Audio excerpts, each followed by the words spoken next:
Kalau gue jadi presiden, negara ini seharusnya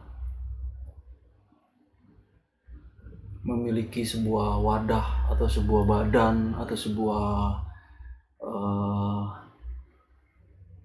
institusi atau sebuah apapun itulah pokoknya.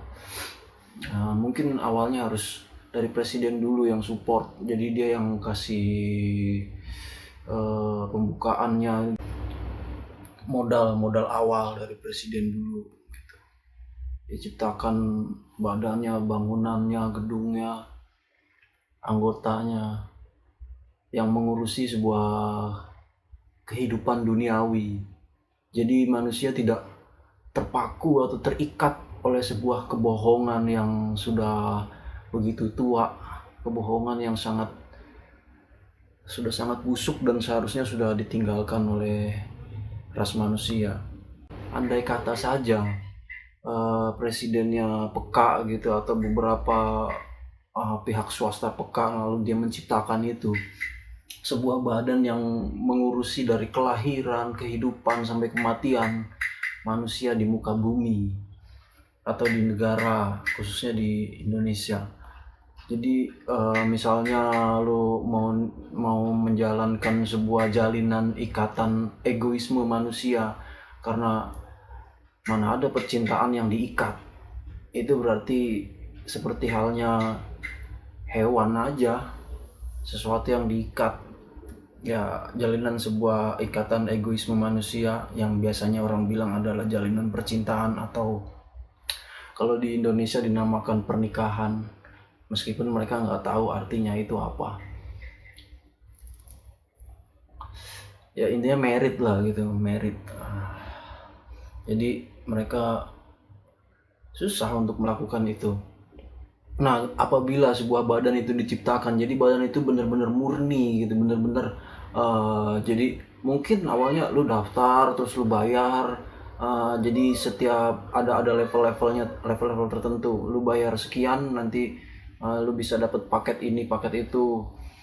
Misalnya lu mau kelahiran anak lu mau dirayakan dengan cara apa, lalu misalnya ada kematian, misalnya meskipun lu belum mati tapi lu sudah tekan kontrak di perusahaan itu, nanti kematian lu mau di model kayak apa, misalnya lu mau di mumi kayak, misalnya lu mau di taruh di dalam pot yang begitu go green kayak, atau lu mau dibakar kayak, atau lu mau dipendem kayak, atau mau di gimanain kayak, atau mau diresin kayak gitu ya. Ya itu ada pilihannya di situ sesuai budgetnya gitu. Mestinya begitu. Jadi meskipun lu masih hidup, lu bisa mengajukan atau mendaftar ke situ, ke sebuah badan milik negara atau milik swasta gitu, terserah lah gitu. Intinya harusnya di negara itu seharusnya ada kayak gitu. Jadi seseorang nggak perlu resah, nggak perlu gundah harus terikat oleh kebodohan yang begitu kolosal. Ya, kebodohan selalu kolosal. Jadi harusnya ada sebuah badan yang mengurusi hal itu, dari kelahiran, kehidupan, jalinan atau ikatan percintaan manusia gitu. Jadi mau model ikatan seperti apa gitu ada gitu, nggak perlu harus terpaku dengan agama gitu. Nggak ada departemen, kalaupun mau ada departemen itu, departemen yang sudah lama ada, departemen kebodohan, ya biarin aja, tapi kan harusnya kita buat lagi itu yang lebih netral, yang lebih murni lagi gitu. Jadi seharusnya mungkin awalnya harus ada peran negara di situ menciptakan sebuah badan tersebut. Nanti setelah berjalan begitu kuat pondasinya, keuangannya, nanti ada pihak swasta mau ngikut menanamkan modal di situ, nggak masalah. Lalu ya itu untuk menghindari sebuah kebodohan yang sudah sangat kolosal dan bukannya tidak bisa, harus dimulai untuk dikikis. Karena sebenarnya kehidupan ini nggak ada hubungannya sama agama, coy. Agama itu udah bener apa jelas-jelas sebuah ciptaan manusia. Jadi lu nggak bisa bilang bahwa sesuatu yang ada artinya adalah ada penciptanya. It's okay kalau ini memang ada penciptanya. Hal seperti ini nggak bisa lu bandingkan dengan hal-hal yang lain, karena ada beberapa bagian yang memang terjadi begitu saja tanpa diciptakan gitu, tanpa diciptakan.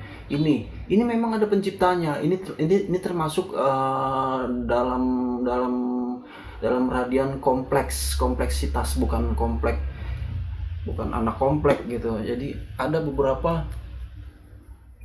jenis. Yang satu memang diciptakan oleh sengaja diciptakan seperti ini diciptakan, ya benar, ini ada penciptanya. Tapi ada beberapa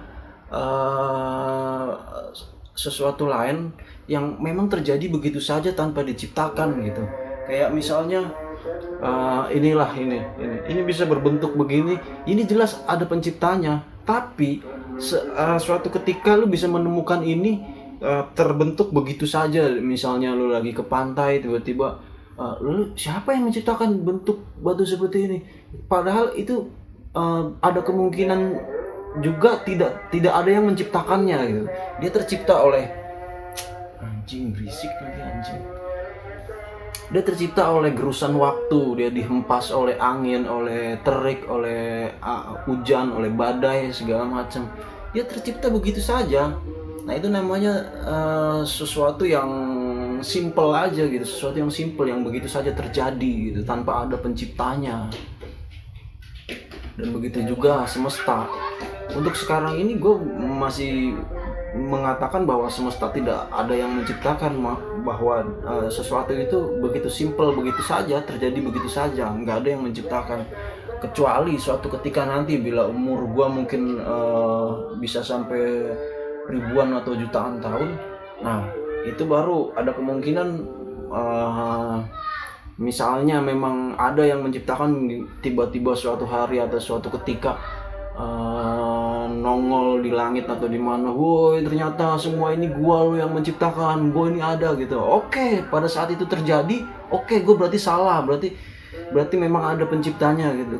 Tapi selama ini sudah beberapa ratus tahun ini, bahkan bukan ratusan tahun lagi, sudah lebih dari ratusan tahun ini, sesuatu itu tidak pernah terjadi, sama sekali tidak pernah terjadi. Yang terjadi hanyalah pembunuhan manusia dengan manusia lain, mengatasnamakan bahwa dia membawa titah dari sang pencipta, harus begini, harus begitu.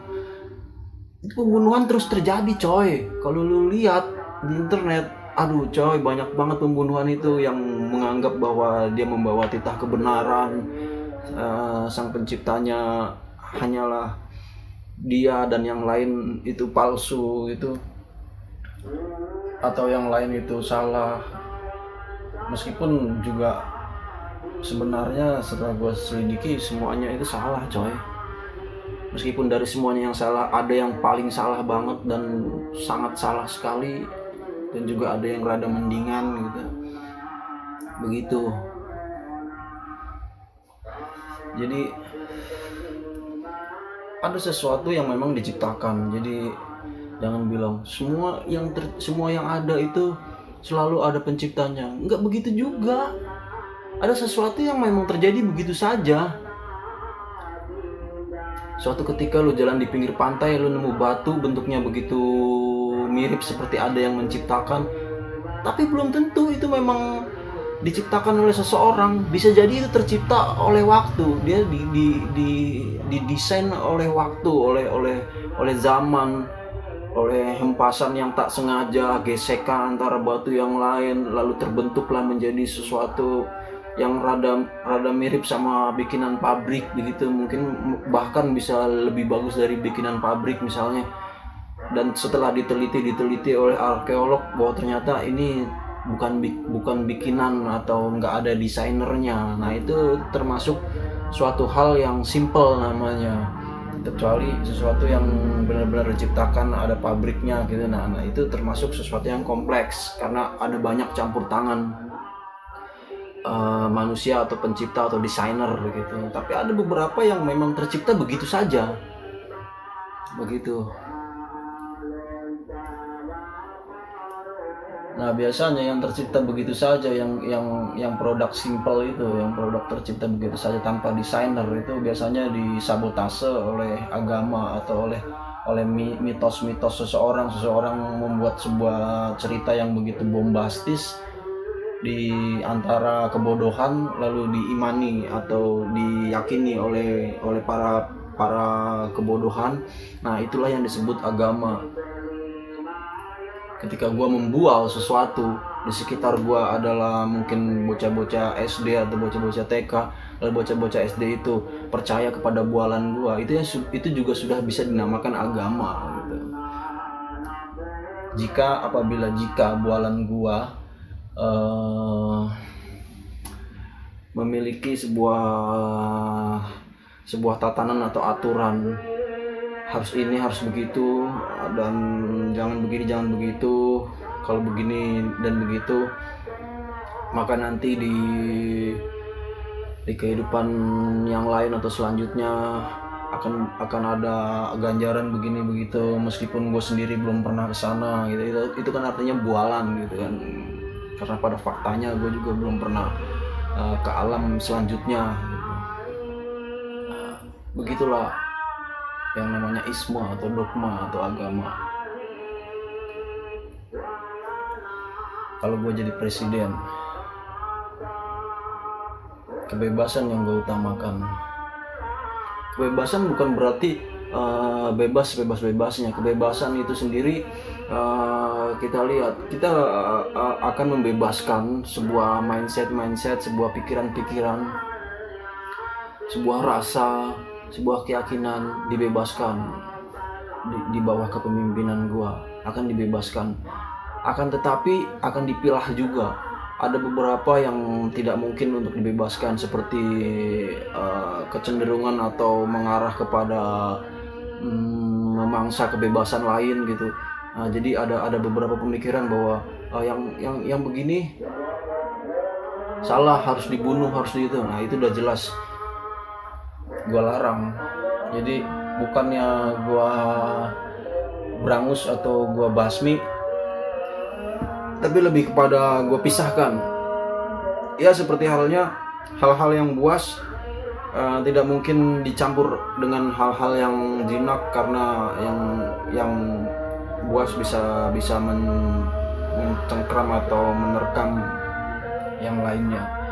Jadi harus dipisahkan yang hal-hal seperti itu. Jadi kebebasan itu bukan berarti bebasnya lu boleh menyakiti yang lain, bukan begitu. Akan tetapi ketika ada dua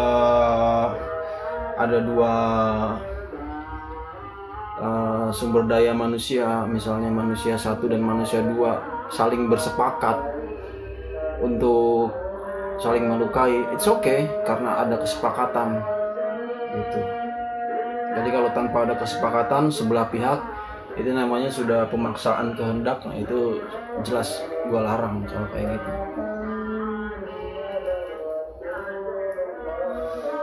Lalu di bawah kepemimpinan gua nggak ada lagi yang namanya polusi kosakata. Jadi para pejabat negara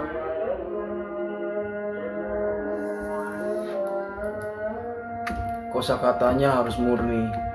Kosakatanya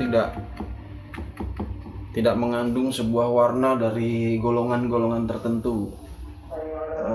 Yang paling krusial adalah ketika pejabat negara mengucapkan sebuah salam pembuka dengan nilai-nilai yang sudah dikategorikan bernuansakan nilai dari warna kemasyarakatan tertentu gitu. Itu namanya sudah tidak adil lagi. Itu sudah bukan berarti karena di sini mayoritas berwarna hijau, maka saya harus mengucapkan salam diawali dengan warna hijau. Tidak seperti itu. Itu seperti egois, malahan itu seperti egois. Sesuatu yang besar itu tidak harus diangkat lagi karena dia memang sudah besar. Kita harus mengangkat sesuatu yang kecil. Ketika Anda memiliki adik kecil, maka pastinya yang akan Anda gendong adalah adik yang paling kecil, bukan ketika Anda memiliki anak lah, misalnya anak yang bungsu dan anak yang ragil atau yang bontot. Yang jelas ketika anak tersebut masih kecil ya sudah pasti yang Anda bopong adalah anak yang paling kecil, bukan anak yang paling besar. Begitulah pemikirannya harusnya. Jadi bukan berarti karena di sini mayoritas hijau maka kita harus angkat yang hijau lebih dahulu gitu. Bukan begitu, malah salah itu. Itu malah sangat keji. Karena kamu adalah adik yang paling kecil, yang paling lemah gitu, yang jumlahnya paling sedikit, atau kamu harus tidak perlu lagi saya angkat. Yang saya angkat adalah kakak yang paling besar atau yang jumlahnya dominan yang saya gendong terus gitu. Bukan begitu sebagai kepala atau pemimpin dari sebuah keluarga atau dari sebuah negara, tidak begitu seharusnya. Apabila mau lebih adil, maka sebaiknya jika Anda tidak ingin mengeluarkan kosakata yang penuh polusi, maka Anda harus cerdas untuk memilih kosakata yang begitu murni gitu. Daripada Anda mengucapkan salam bernuansakan mayoritas lalu minoritas, karena Anda tidak akan mungkin bisa mengucapkan salam dari seluruh keagamaan di sini, karena di sini begitu majemuk, di Nusantara ini begitu majemuk, keagamaan, suku, segala macam sangat banyak sekali. Anda bisa mengucapkan salam paling banter cuma 5 jenis gitu. Padahal masih banyak lagi yang lain yang mereka akan merasa tidak dianggap, mereka akan merasa tidak dirangkul gitu ketika seorang pemimpinnya tidak mengucapkan salamnya gitu. Dan mereka akan merasa sangat dilihat gitu ketika seorang pemimpin mengucapkan salam dari golongan mereka, meskipun golongan itu yang sangat kecil gitu. Sebaiknya bila Anda ingin bersikap adil, maka ucapkan saja salam yang tidak masuk dalam kategori warna-warna keyakinan masyarakat. Bisa selamat siang, bisa selamat sore, selamat saja sudah suatu doa yang bagus. Begitu. Beda lagi ketika Anda tidak mengemban sebuah jabatan kenegaraan di pundak Anda, atau Anda tidak sedang berbicara di depan publik gitu. Beda lagi, itu urusannya udah secara pribadi. Ketika misalnya Anda datang secara pribadi tanpa ada kamera atau apa, Anda datang ke rumah saudara, itu urusan Anda. Anda mau tetap memiliki kepribadian yang begitu murninya, yang begitu tidak berwarna dari warna-warna keyakinan atau kepribadian atau kejiwaan masyarakat, itu urusan Anda. Atau Anda mau menunjukkan warna-warna tertentu, itu urusan Anda. Tapi ketika Anda sudah menjabat sebagai pejabat atau bahkan sekedar public figure gitu, sebaiknya Anda tidak mencerminkan warna-warna tertentu dari masyarakat. Sebaiknya begitu. Jadi terlihat begitu netral gitu. Negara itu seharusnya netral gitu. Bila Anda tidak bisa memeluk semuanya, ya maka jangan dipeluk salah satunya gitu. Jadi kayak mengundang sebuah ritual keagamaan di istana negara, itu udah benar-benar sangat tidak adil, tidak netral. Karena kalau mengundang sebuah ritual keagamaan, ya cuma 5 paling banter yang bisa Anda undang gitu. Sedangkan yang lain kan masih banyak. Apa Anda akan mengundang semuanya? Kan tidak mungkin. Kalau bisa ya, kalau mau memanggil anak-anak yang tidak mampu atau apa gitu, ya undanglah tanpa menuansakan sebuah keyakinan tertentu gitu, begitu netral. Bila tidak mampu ya tidak perlu diundang sama sekali, tidak apa-apa. Bukan berarti Anda tidak peduli, tapi kepedulian itu tidak perlu diselenggarakan di istana, apalagi di depan kamera. Itu masalah kecil. Kalau memang mau niat, itu soal kecil. Kalau memang mau niat begitu adil gitu, ya yang penting kosakata pertama itu kalau di bawah kepemimpinan gua,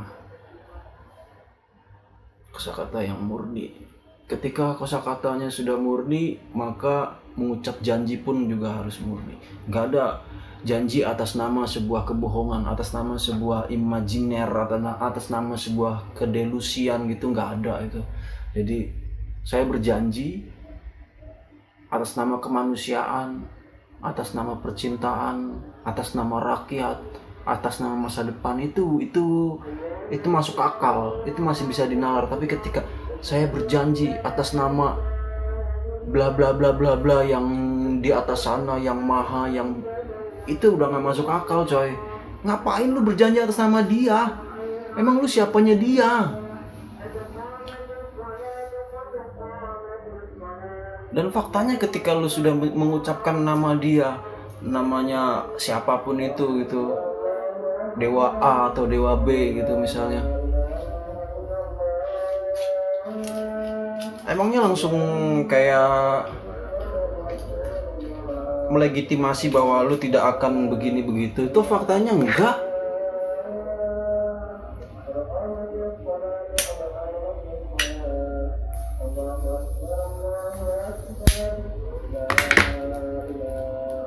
Atas nama yang gue maksud itu demi saya berjanji demi bla bla bla.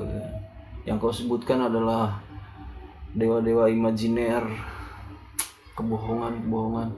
Saya berjanji demi rakyat, nah itu masih masuk akal. Saya berjanji demi kemanusiaan, itu masih masuk akal. Saya berjanji demi masa depan, itu masih masuk akal. Masa depan bangsa masih masuk akal. Tapi saya berjanji demi Dewa A atau Dewa B gitu, lah dia emang butuh demi lu? Saya berjanji demi Dewa A.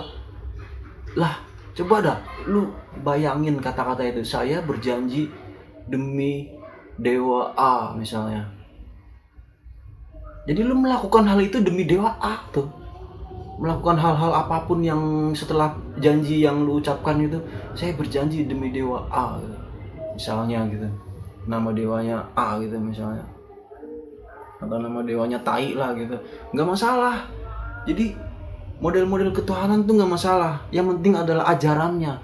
Lu ketuhanan lu mau nyembah tai kek, lu mau nyembah apa kek, lu mau nyembah yang nggak karu-karuan lah, apalah gitu, tai kucing kayak apa, nggak masalah. Tapi ajarannya, yang ajaran tai kucing ini apa? Misalnya ajaran dewa tai kucing misalnya, kalau ada sebuah agama suatu saat nanti ajaran dewa tai kucing ini apa? Yang dipentingkan itu adalah isinya. Dewa tai kucing itu ajarannya apa? Statementnya apa? Ucapannya apa? Itu yang paling penting. Nggak penting lu nyembah saya dewanya dewa invisible gitu, wah pokoknya begitu tidak bisa dibayangkan, begitu wahnya, begitu dahsyatnya, begitu gitu, saking apa kayak gitu, terserah mau saking mengerikannya kayak misalnya apa, nggak penting semua itu. Yang penting itu statement dia apa, ajarannya apa, yang diucapkan apa, itu yang penting. Nggak penting lu nyembah tai kebo kayak, ajarannya yang penting. Gitu.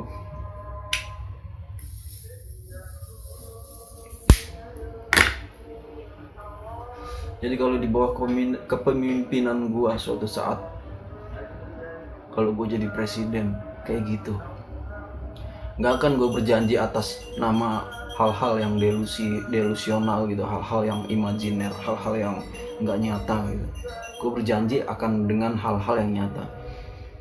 Saya berjanji misalnya begini kek, apa begini kek, saya berjanji atas nama rakyat, atas nama kemanusiaan, atas nama kebebasan, atas nama kehidupan, begini.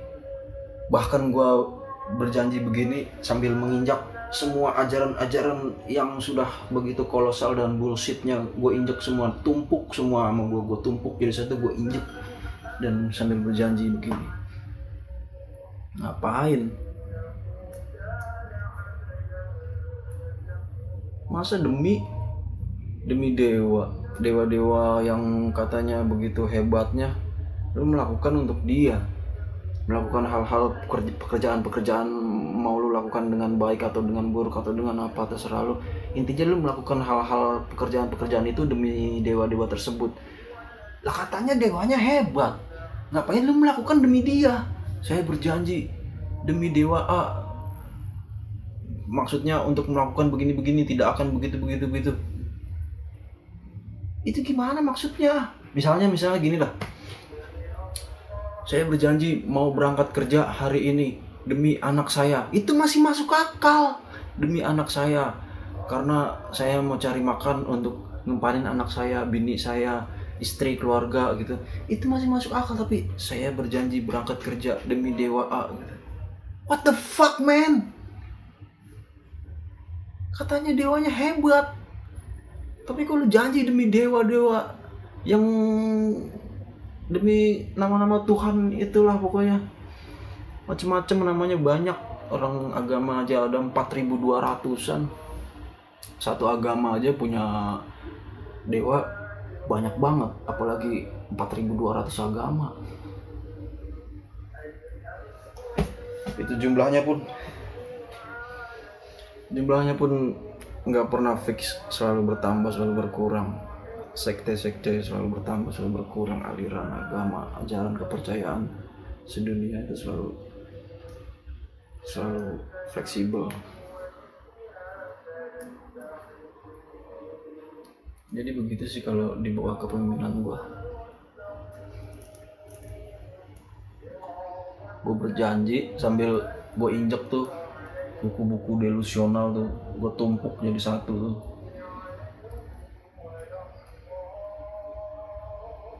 Ya itu kalau gue. Dan karena kita tahu bumi semakin panas, maka gue gak akan memfokuskan kehidupan manusia di siang hari. Jadi ras manusia ini gak pernah sepakat atau deal gitu melakukan sebuah perjanjian tertulis kayak atau prasasti gitu, bahwa kita ini adalah makhluk siang hari atau nokturnal gitu. Kita gak pernah sepakat akan hal itu. Kita menjadi makhluk siang hari itu hanya karena pada saat masa lampau tidak ada lampu, tidak ada listrik, begitu aja. Sekarang sudah ada listrik, sudah ada lampu, kenapa kita harus terpaku untuk beraktivitas di siang hari? Jadi untuk mempelopori, maka di bawah kepemimpinan gua pergerakan kenegaraan bisa juga diselenggarakan di malam hari seperti upacara bendera atau pekerjaan kenegaraan lain. Pelayanan publik nggak melulu harus di siang hari gitu. Jadi penumpukan pekerjaan, berangkat kerja kemana, sekolah, pulang sekolah gitu, itu numpuk bareng, serempak. Jadi macet, udah mah macet, global warming panas, pembakaran industri segala macam di siang hari. Udah mah pas banget panas, mobilisasi manusia begitu banyak. Bagaimana nggak makin panas bumi gitu? Udah bayangin coba.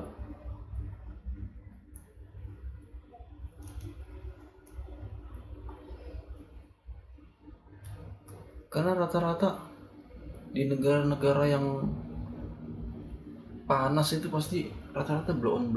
Gue nggak ngerti kenapa. Apa karena panas kemerungsung terus jadinya orangnya PA apa gimana gitu. Negara-negara yang dingin tuh kelihatannya rada susah gitu buat terjangkit kebodohan atau minimal kepalsuan itu rada susah. Entah kenapa begitu faktanya secara sejarah. Ya mungkin kali negara yang dingin mereka butuh terkontaminasi zat-zat kejujuran. Ketika lu mengkonsumsi zat-zat kejujuran itu, lu akan nongol tuh jiwa sesungguhnya lu tuh seperti apa tuh, lu nongol. Malah ketahuan, wah emang nih orang karakter aslinya begini nih, udah kelihatan karakter aslinya nih yang selama ini dia tutupin tuh nongol gitu. Mau dari bacotannya, kayak mau dari gerak geriknya, tingkah lakunya, terus emosionalnya juga nongol pada saat itu. Nah, kalau udah kelihatan begitu kan, jadi mereka ya udah, kita udah tahu mereka begini, maka cocok pakai, nggak cocok ya udah tinggalin. Jadi mereka bisa benar-benar menempatkan orang itu tepat gitu, menempatkan orang itu tepat. Nggak ketika lu merekrut atau mempekerjakan seseorang, ya semua akan datang dalam keadaan terkontaminasi lebih banyak zat-zat kejujuran gitu. Jadi mereka akan tahu karakternya gitu. Atau meskipun beberapa saat mereka dalam keadaan yang tidak terkontaminasi zat kejujuran, ya lambat laun mereka akan mengkontaminasi zat tersebut. Lalu lebih mudah lagi rekrutmennya untuk mendeteksi gitu, jiwa-jiwa orang tersebut ini seperti apa karakternya, kosakata setiap kesehariannya, lalu emosionalnya gitu. Lebih mudah. Jadi untuk melihat jiwa manusia, jadi sebenarnya jiwa itu nggak ada, jiwa itu pikiran. Jadi untuk melihat karakter, mindset atau jiwa manusia itu bukan pada saat performanya begitu optimal jasmani, tapi malah sebaliknya. Ketika begitu minimal, nah kelihatan lah baru jiwanya, keasliannya gitu. Ketika optimal ya semua orang bisa begitu indahnya, bisa begitu terkontrolnya. Tapi ketika mungkin kalau tanpa mengkonsumsi zat-zat kejujuran itu, dalam keadaan orang yang mungkin kurang tidur, demam, panas, merungsung, nah itu bisa kelihatan tuh karakter jiwa aslinya seperti apa gitu. Dalam keadaan jasmani yang optimal semuanya juga bagus, semuanya juga bisa kuat, untuk baik, untuk mantap gitu, untuk menjadi teladan. Tapi dalam keadaan sebaliknya belum tentu akan kelihatan seperti apa karakter manusianya. Contohnya misalnya dalam keadaan tanpa mengkonsumsi zat-zat tersebut, misalnya kalau di daerah dingin mungkin yang mengandung alkohol berapa persen gitu. Kalau di daerah tropis alkohol nggak mungkin sama kadar alkoholnya. Jadi tanpa kadar alkohol tersebut orang bisa begitu cakepnya gitu, bisa begitu seperti terlihat menjadi sebuah panutan lah begitu, bisa begitu bijaksananya gitu. Tapi belum tentu di bawah kadar alkohol mereka akan seperti apa, karena jiwanya akan terlihat yang sesungguhnya.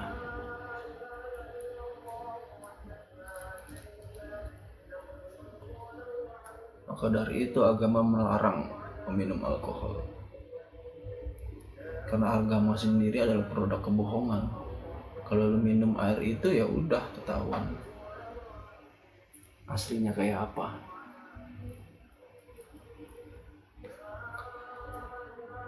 Udah gitu aja dulu biar nggak kelamaan.